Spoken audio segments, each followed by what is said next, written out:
Hello fellow cyborgs! Today I want to wrap up the Witchathon. This was a 2-week-long readathon from the end of October to the beginning of November, and it was hosted by Acacia over at the Chaotic Little Book Corner, and the prompts were to read witchy books, and there were various prompts, and I read everything that was on my TBR, and then some. I want to talk about these books in order from least to most enjoyed, though I did not hate anything, and in fact I loved some things.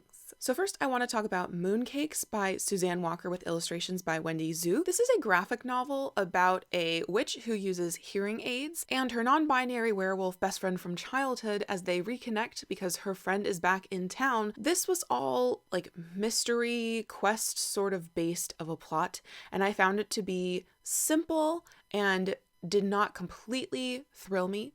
I did enjoy the characterizations, but it was kind of simple. The art was not my favorite, but it was not the worst.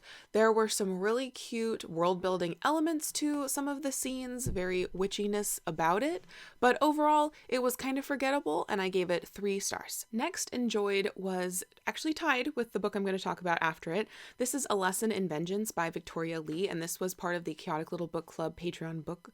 And this was part of the Chaotic Little Book Corner's Patreon book club. So this is a dark academia thriller with lesbian characters and very, very witchy vibes.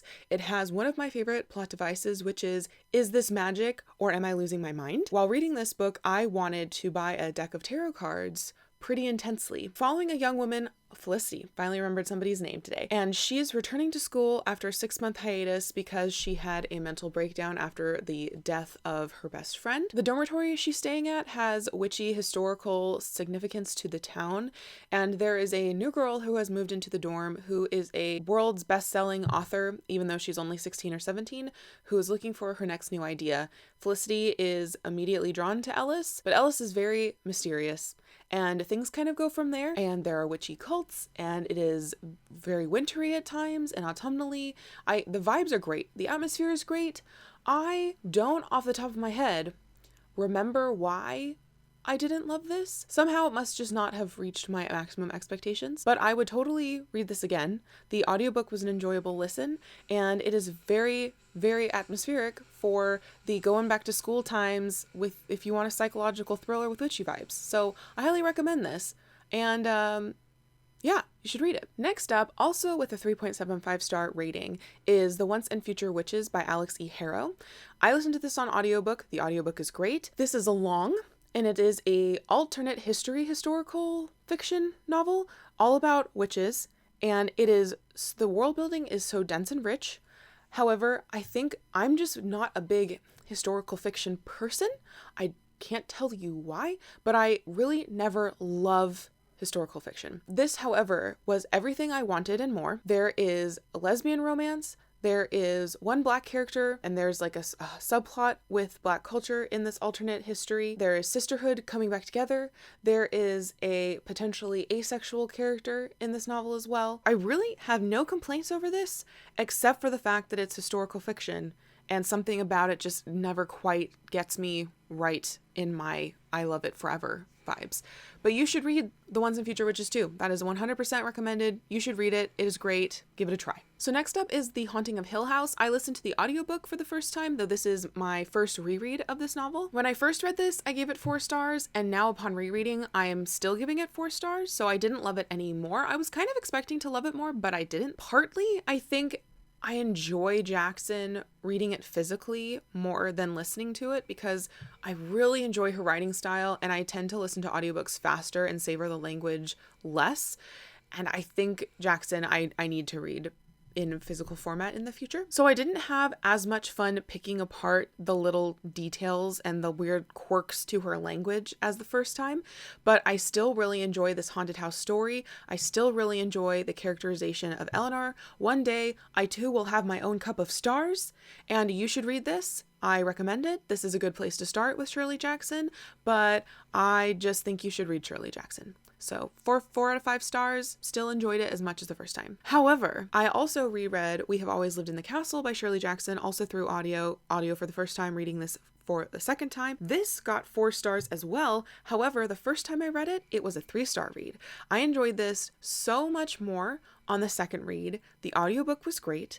This is just very witchy vibes, I love the atmosphere. I love Mary Cat. I love Constance.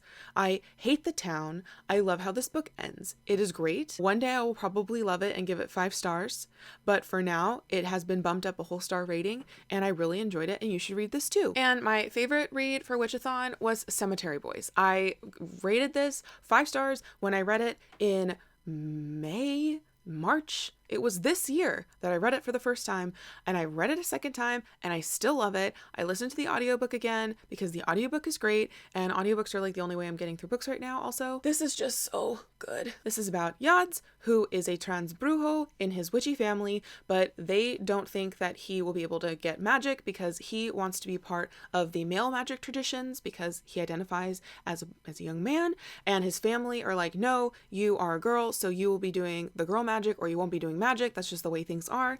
And he sets out to prove his family wrong and prove that he is truly a brujo, and along the way he becomes attached to the ghost of Julian, who is a newly dead classmate of his, and they have to work together to figure out what happened to Julian and also who just killed Yad's cousin. And then it is romantic and charming, and I love how Julian is neurodivergent. I think he might be ADHD or something like that. I love how Yads is slowly coming to appreciate Julian. I love Yads and the explanation of his transness with his family and with others. I love all of the characters. Maritza and Yads' family, they are fully formed. Picasso, the cat, is a great, wonderful addition to this beautiful family, and there is always a part in this that just gets me. It's a one word, and it's like, and it's so good. So, you should read it. So that was my Witchathon wrap up. I really enjoyed doing this. This was a lot of fun. I enjoyed a lot of these books a lot, and I should probably read more witchy things. Thank you, Acacia, for hosting this readathon. I hope you do it again next year, and until next time, read some books that give you witchy autumnal vibes any time of the year, but especially during autumn, and continue to be lovely. And, excuse me.